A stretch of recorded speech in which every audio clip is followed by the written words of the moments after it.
ধন্যবাদ মাননীয় সদস্য।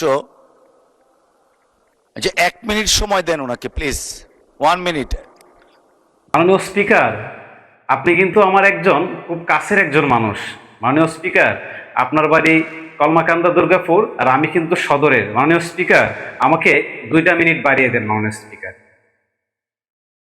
মাননীয় স্পিকার, দুঃখের সাথে আজকে বলতে হচ্ছে আমাদের নেত্রকোনা জেলার চরম দুর্ভিক্ষের একটি গুরুত্বপূর্ণ বিষয় তুলে ধরতে চাই। মাননীয় স্পিকার, যেখানে প্রতিদিন 10 থেকে 12 ঘন্টা বিদ্যুৎ লোডশেডিং চলছে, যা জনসমক্ষে সম্পূর্ণভাবে বিপর্যয় করে তুলেছে। মাননীয় স্পিকার, আমি বলতে চাই এই দীর্ঘ বিদ্যুৎ সংকটের ফলে হাসপাতাল ক্লিনিকগুলোতে চিকিৎসা সেবা মারাত্মকভাবে ব্যবহৃত হচ্ছে।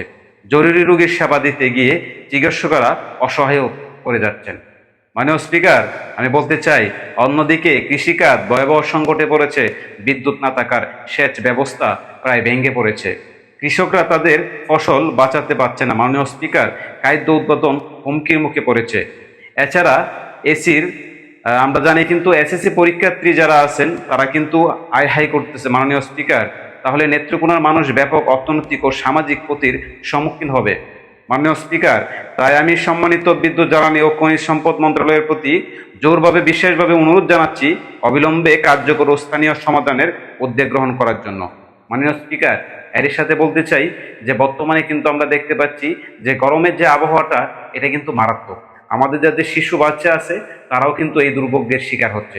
মাননীয় স্পিকার, আমাদেরকে অবশ্যই এই বিষয়টা দেখার জন্য অনুরোধ জানাচ্ছি। ধন্যবাদ মাননীয় সদস্য, অসংখ্য ধন্যবাদ।